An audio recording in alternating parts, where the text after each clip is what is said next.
Ya, teman-teman Liputan 6 setelah selama beberapa bulan digodok, kemarin DPR RI ini resmi mensahkan rancangan Undang-Undang Kesehatan atau RUU Kesehatan menjadi undang-undang. Nah, kita tahu bahwa dalam perjalanannya sebelum disahkan, ini juga sempat menimbulkan pro dan kontra dari sejumlah pihak.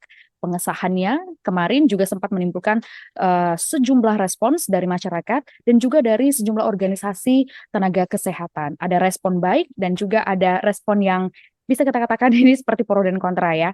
Sebetulnya yang menjadi pertanyaan, apa sih urgensinya, kemudian apa yang dibahas, apa yang terjadi terkait dengan RUU Kesehatan ini? Saya mau tanyakan langsung kepada Pak Syahril selaku Jubir Kemenkes. Pak Syahril, apa sebetulnya urgensi dari disahkannya RUU Kesehatan ini, Pak? Apa yang terjadi nih? Kok gaduh gitu, Pak? Ya, terima kasih.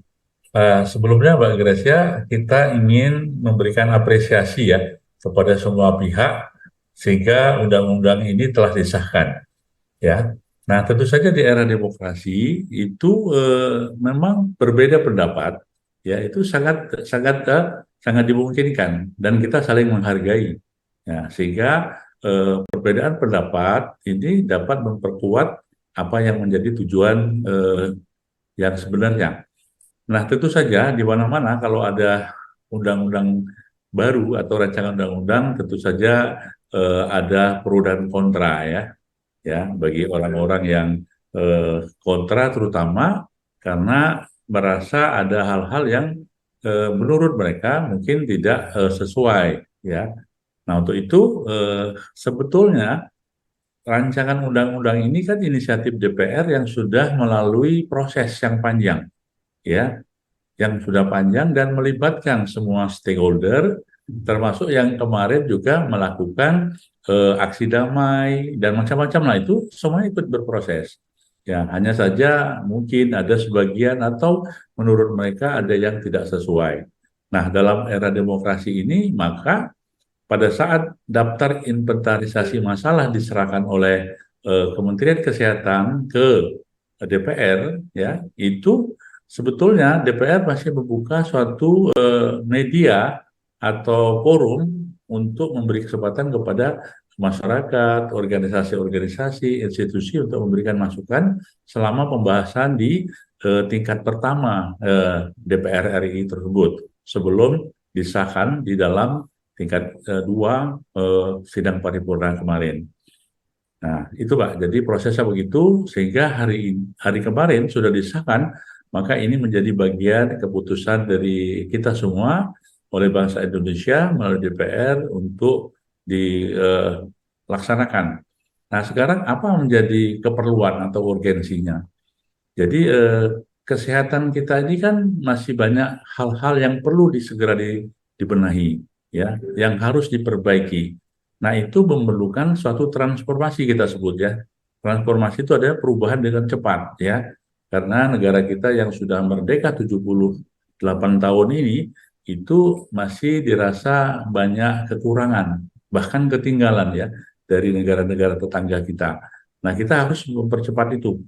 Nah, undang-undang ini adalah satu aspek legal agar transformasi kesehatan yang dicanangkan oleh pemerintah dalam hal ini Kementerian Kesehatan itu dapat diperkuat dan mendapatkan dukungan secara legal aspeknya di Indonesia ini. Itu Mbak Gracia. Oke, baik Pak. Tadi sempat Bapak sebutkan transformasi kesehatan ini akan seperti apa Pak yang akan dirasakan masyarakat? Apakah ada perubahan fasilitas pelayanan ataukah ada kebaruan di sini yang kira-kira bisa dirasakan masyarakat dampaknya?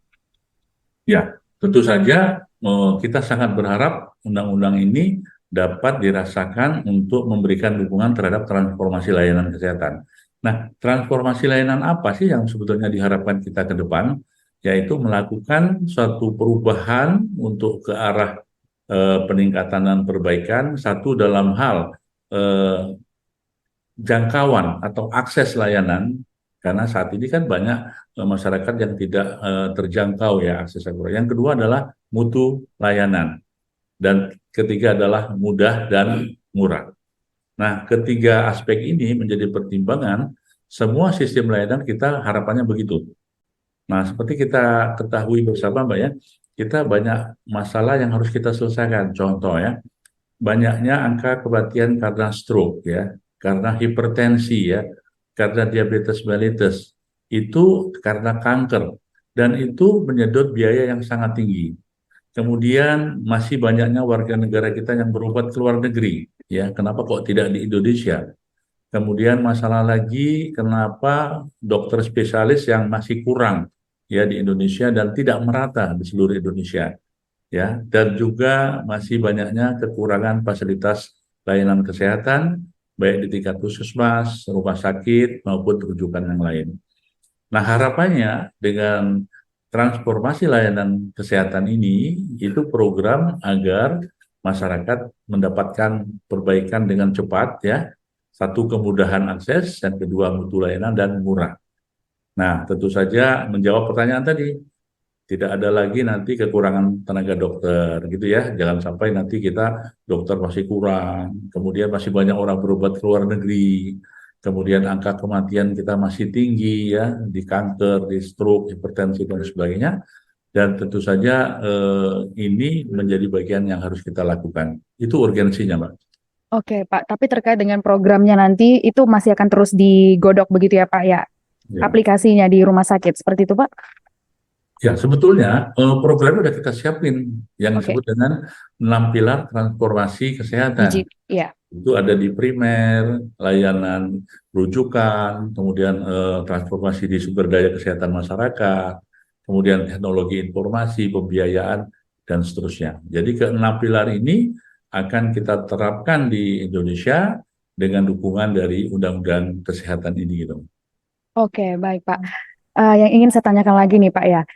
Kita kan sempat mendengarkan ada kontra justru dari organisasi kesehatan ini. Ada sejumlah tenaga kesehatan yang kurang dilibatkan. Benarkah seperti itu, Pak?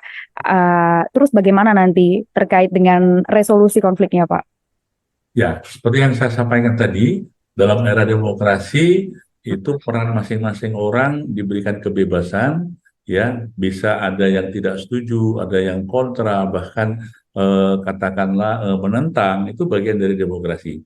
Hanya saja semua ini sebetulnya sudah diberikan suatu ruang ya, diberikan ruang dan waktu melalui yang kita sebut dengan partisipasi publik, public hearing ya, yang kita berikan kepada masyarakat melalui undangan dari kita, ya Bu ya. Jadi undangan itu sekitar 115 kali pertemuan ya, yang melibatkan hampir seribuan itu organisasi, institusi yang memang terkait langsung dengan undang-undang kesehatan ini, dan pesertanya hampir 72.000 orang yang terlibat. Nah, kita juga membuat suatu portal website ya, Satu Sehat, di mana semua orang, organisasi bisa memasukkan pendapatnya, sarannya, kritikannya dan sebagainya. Oke, Itu di sisi sebelumnya pemerintah ya. Kemudian setelah kita masukkan dalam bentuk DIM, daftar inventarisasi masalah, ke DPR, DPR pun masih membuka ruang dan waktu untuk tadi setiap stakeholder yang terkait memberikan masukan lagi, sehingga DPR pembahasan di tingkat 1 itu sudah memberi kesempatan kepada seluruh elemen yang terkait. Oke, berarti sampai saat ini masih tetap ada dialog atau masukan dari sejumlah pihak, termasuk juga dari pihak tenaga kesehatan sendiri ya, Pak? Oh, bukan. Kemarin sudah selesai karena Sudah selesai. sudah selesai. Oke. Nah, sekarang saatnya undang-undang ini kita buat aturan turunannya atau peraturan pemerintah atau PP berikutnya. Oke, Karena undang-undang kan hanya mengatur secara umum ya. betul. Sekarang kita atur secara khusus, dan tentu saja semua stakeholder tadi terkait. ID harus ikut, Ikatan Bidan, PPNI juga ikut, sehingga ayo kita sama-sama mengimplementasikan bagaimana undang-undang ini dapat dilaksanakan untuk mendukung transformasi layanan yang menjamin kemaslahatan masyarakat, termasuk tenaga medis maupun tenaga kesehatan yang lain. Oke, Pak. Yang ingin saya tanyakan lagi, terkait dengan kontra yang tadi sempat dibicarakan di masyarakat. Kita dengarkan bahwa ada isu memunculkan celah kriminalisasi pada tenaga kesehatan. Tanggapan Pak Syahril terkait dengan isu ini seperti apa, Pak? Iya, jadi sebelum undang-undang ini disahkan, itu isunya banyak sekali, Pak. Satu isu kriminalisasi, isu liberalisasi gitu ya, isu diskriminasi, itu banyak sekali.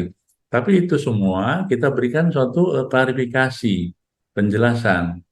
Ini loh, ya, sehingga dengan undang-undang yang sudah disahkan ini sudah terlihat di sana bagaimana tidak ada dong kriminalisasi, tidak ada diskriminasi, dan tidak ada liberalisasi di situ.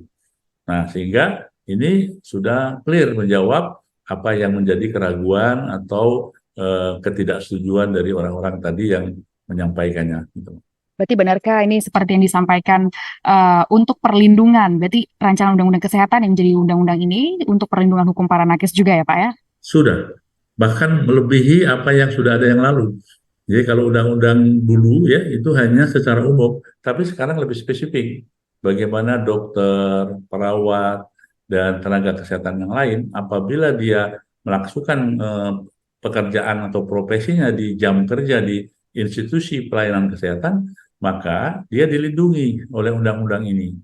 Tidak serta-merta ya, umpamanya ada dokter melakukan suatu hal yang hasilnya kurang baik, terus langsung dituntut oleh orang, yang atau masyarakat, pasien langsung ke menjadi kriminal saja nggak boleh. Semuanya harus melalui apa namanya organisasi atau melalui profesi dulu. Jadi tidak serta-merta semua tenaga medis, dokter itu dapat dikriminalisasikan pada saat dia melakukan pekerjaan di eh, institusi pelayanan kesehatan. Oke, Pak, baik Pak. Pertanyaan saya terakhir Pak, untuk menutup wawancara kita siang ini. Tadi terkait nakes sudah dibicarakan, berarti untuk uh, konklusinya rancangan undang-undang kesehatan yang sekarang sudah menjadi undang-undang ini fokusnya juga lebih kepada masyarakat pasien begitu ya Pak ya?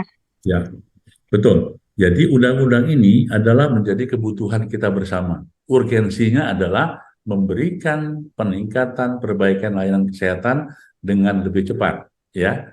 Jadi masyarakat lebih mudah, lebih sederhana, dan fasilitas akan mudah didapatkan. Seluruh dokter spesialisasi juga merata, sehingga masyarakat tidak usah dong rame-rame lagi keluar negeri, umpamanya ya, karena semua sudah bisa dilayani di Indonesia. Dan kekhawatiran-kekhawatiran dari masyarakat tadi, eh, undang-undang ini bisa dibaca dengan cermat dan ini sudah memberikan jawaban kepada teman-teman yang kemarin melakukan protes atau katakanlah tidak setujuan, tapi dengan membaca ini. Nah, saatnya kita saat ini adalah keputusan yang sudah disahkan ini menjadi bagian dari keputusan bangsa kita yang harus kita dukung bersama-sama.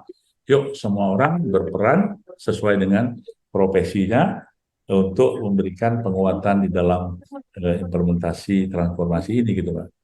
Oke, Pak Syahril, boleh satu pertanyaan lagi Pak? Ya, ya.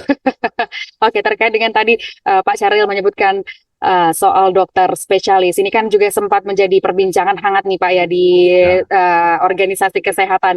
Sebetulnya apa Pak masalah yang paling nyata di dokter spesialis ini? Apa yang dipermasalahkan sesama tenaga kesehatan? Ya, jadi beberapa permasalahan, bukan hanya satu ya. Satu, kekurangan tenaga, kekurangan jumlah spesialisasi ya. Kemudian untuk dokter spesialisasi yang baru itu merasa tidak mendapatkan kemudahan di dalam izin praktek di suatu tempat, ya. Ya, ini yang dirasakan oleh para dokter spesialisasi ya. Kemudian bagi kita tenaga spesialis yang kurang, maka dilakukan program dengan namanya hospital base. Jadi kita akan melakukan pendidikan dokter spesialis di rumah sakit yang berbasis rumah sakit. Sehingga kekurangan tadi dapat kita percepat, sehingga tidak bertahun-tahun lagi kita menunggu untuk menutupi kekurangan kita. Oke, berarti nanti dokter-dokter yang akan menjadi dokter spesialis ini semuanya akan dilihat performanya dari praktek di dalam rumah sakit, begitu ya Pak ya? Tidak perlu lagi Ya, ada pendaftaran dari universitas seperti itu Kak Pak? ya, jadi dua-dua berjalan seiring ya. Oh, oke. Nah, jadi kitanya kan kurang nih tenaganya kan, Iya. kurang. Jadi kalau hanya melalui satu jalur itu kan puluhan tahun tidak akan selesai. Karena ada 92 fakultas kedokteran yang memberikan pendidikan spesialis itu hanya 22 loh, Mbak. Dikit sekali. Nah, sehingga kita membuat program setelah kita melihat di banyak luar negeri ya, itu negara-negara melakukan hospital base. Jadi nanti bersama ada university base, ada yang disebut dengan hospital base. Semuanya kita kita satu kolegium namanya nanti Pak ya, dan mutunya itu dijamin sama ya. Jadi jangan nanti nanti hospital base nanti mutunya kurang, tidak. Justru kita harus menyamakan mutu itu karena untuk masyarakat kita semua ya. Oke, baik. Berarti pada akhirnya juga akan ada ujian seperti itu ya Pak ya untuk menentukan Iya, kompetensi ya Pak ya. Betul. betul. Ada National Board Examination namanya ya. Jadi Yes. gitu kan teman-teman. Certified board itu ya Pak ya, yang saya pernah Ya, beberapa ya, kali dengar. betul betul. Oke, oke. Baik, Pak Syahril, terima kasih atas jawabannya, informasinya. Kami sudah dapatkan poinnya. Terima kasih sekali lagi sudah bergabung bersama kami di Liputan Nami CTV. Sehat selalu, Pak Syahril. Kita harapkan Ya, RUU Kesehatan yang sudah disahkan ini bisa membawa baik bagi masyarakat dan juga bagi tenaga kesehatan. oke. Oke, terima kasih, Pak. Nah, makasih Pak Grace.